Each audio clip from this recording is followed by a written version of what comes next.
Assalamualaikum warahmatullahi wabarakatuh.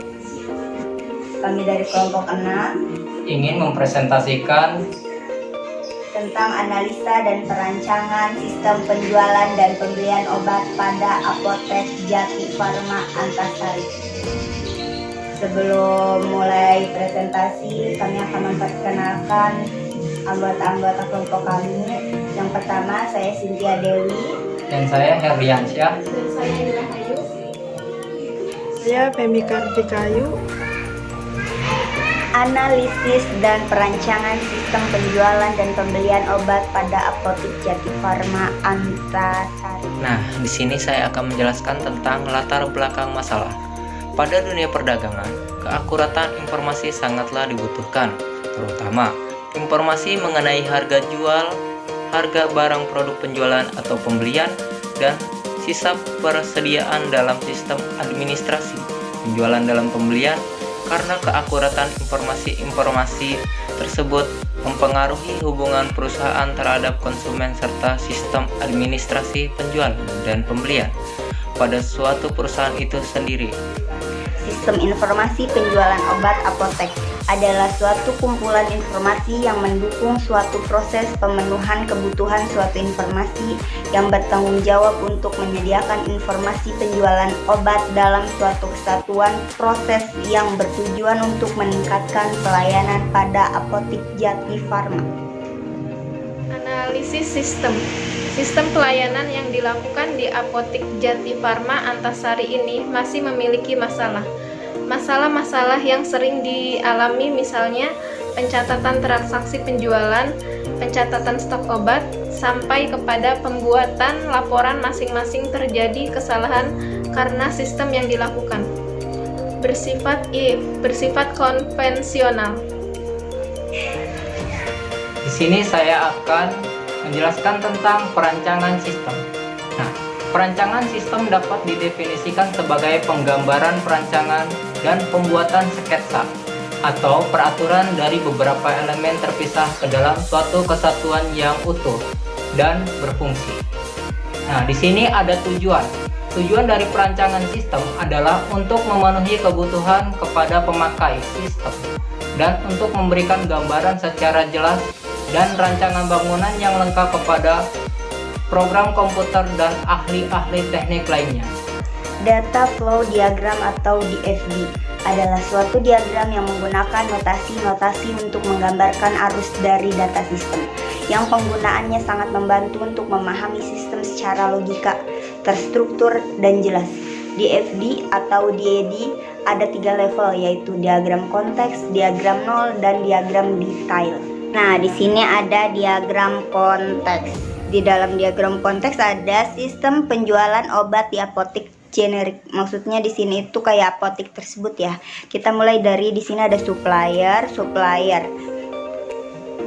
Supplier itu yang mengelola faktur pembuatan obat dan laporan faktur pengembalian obat, dan juga data pembelian obat serta data supplier. Terus di sini ada store manager. Store manager itu yang mengatur data status obat dan data pembelian obat. Terus ada regional operational manager. Dia itu yang melakukan laporan penjualan dan laporan data dari si supplier tersebut dan menentukan daftar harga obat-obat tersebut. Terakhir ada konsumen. Konsumen itu yang pembeli yang menerima struk pembelian tersebut. Nah, selanjutnya diagram nol. Diagram nol sama kayak diagram konteks tersebut, cuman lebih rumit ya. Kita mulai dari store manager. Si store manager itu dia melakukan data status obat dan data pembelian untuk pendataan obat, seperti obatnya udah kadaluarsa atau belum, terus kemasannya baik atau tidak. Nah, terus melakukan penjualan ya si store manager itu. Terus si supplier itu melakukan laporan faktur penggantian jika ada kecacatan obat atau kerusakan pada si obat tersebut atau kadaluarsa obat tersebut. Terus data pembelian obat dan data supplier, pendataan supplier yang tadi tersebut ya. Terus dia memiliki nomor faktur, terus inventory obat, ada berapa macam obat, ada berapa jenis obat. Terus ada si regional operasional, sama seperti tersebut, dia menentukan daftar harga obat. Terus dia juga membuat laporan pembelian obat, laporan data supplier, dan laporan penjualan. Terus konsumen, si konsumen itu pembeli juga, dia mendapatkan struk pembelian dari si toko tersebut. Nah, di sini saya akan menjelaskan yang nomor 3, diagram detail. Nah, diagram detail ini dibagi menjadi 4 diagram. Yang pertama, diagram level 1, yaitu proses pendataan obat. Nah, proses pendataan obat dibagi menjadi 5. Yang pertama, harga obat. Yang kedua, cek stok obat habis. Yang ketiga, data pembelian obat. Yang keempat, cek status obat. Yang kelima, pengiriman obat. Nah, di sini store manager. Store manager ini pasti memiliki data obat. Nah, data obat ini tercakup dari kode obat. Nah, di sini dicek stoknya habis atau tidak gitu. Kalau misalkan habis, dia pasti meminta kode untuk pembelian. Nah, di sini untuk pembelian bisa memiliki 2 jalur. Yang pertama, cek kode obat ini ada 2 jalur ya, dari data status obat dan data pembelian obat. Nah, status ini kalau misalkan dicek stok obatnya habis atau tidak, di sini pasti ada status obatnya. Nah, kalau misalkan obatnya habis, berarti langsung pembelian. Kalau misalkan dicek status obatnya ada, terkadang ada, cuman kadang-kadang di sini biasanya obat ini udah tidak layak pakai, biasanya kadaluarsa gitu. Nah, di sini 2 jalur, yaitu faktur pembelian dan faktur penggantian. Nah, di sini kalau misalkan pembelian, supplier. Nah, kita ke supplier. Kalau penggantian, biasanya kalau misalkan obatnya sudah kadaluarsa, biasanya meminta ke supplier supaya diganti atau diretur. Nah, factoring baru ke pengiriman obat. Nah, pengiriman obat ini supplier meminta harga. Nah, di sini harganya dari ROM, yaitu Regional Operasi Manager. Nah, di sini yang menentukan harganya sesuai tidak dengan harga pasaran. Nah, kalau misalkan sudah sesuai, baru di sini ke konsumen. Misalkan di sini ada lanjutannya dari konsumen. Nah, di sini yang B, diagram level 1, proses 2, yaitu penjualan. Nah, obat di sini ada memiliki kode. Nah, sedangkan store manager memiliki data pembelian. Nah, hitungan transaksi penjualan, hitungan ini memiliki kode juga. Nah, kodenya itu biasanya tertera dari barcode penjualan. Nah, penjualan tersebut ke cek struk pembelian. Nah, struk pembelian itu biasanya dicek harganya sekian, barangnya sekian, ada atau tidak. Biasanya barangnya kalau misalkan kadaluarsa, dia tidak bakal diberikan walaupun dicek sininya ada barangnya gitu, tapi sudah kadaluarsa. Nah, status. Nah, struk pembelian ini baru ke konsumen.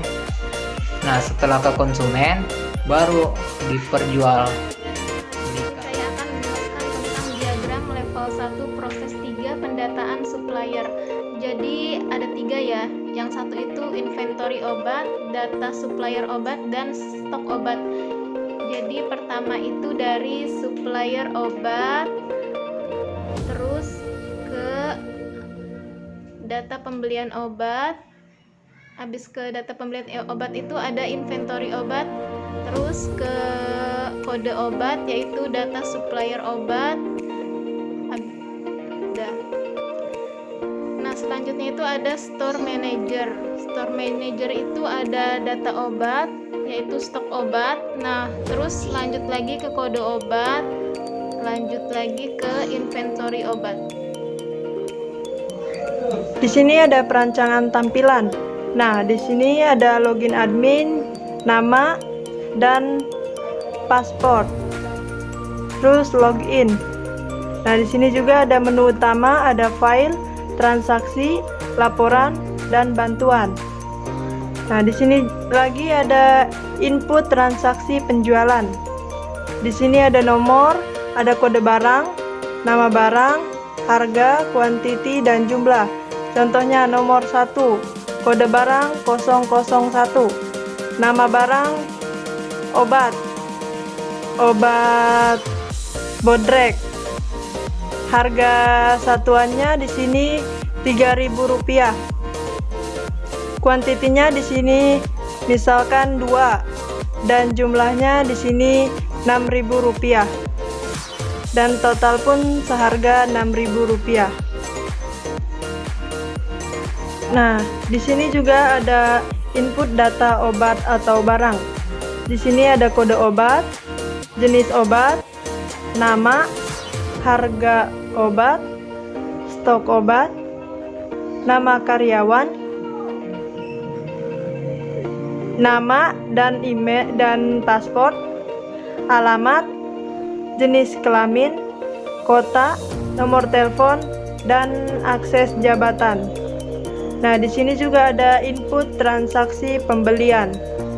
Nah, di sini ada nomor, ada kode barang, nama barang, harga satuan, kuantiti, dan jumlah harga. Nah, di sininya juga ada total.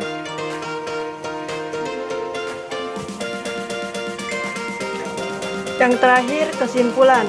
Dengan adanya sistem informasi ini, diharapkan proses pencatatan data transaksi akan lebih efektif dan efisien. Sistem informasi ini akan dapat membantu untuk memperbaiki kesalahan pada penulisan data. Sistem informasi penjualan obat ini diharapkan akan dapat membantu asisten apoteker dalam proses pencarian data. Sekian dan terima kasih. Sekian dari kelompok kami, kurang lebihnya mohon maaf bila ada kekurangan dan kesalahan. Wassalamualaikum warahmatullahi wabarakatuh.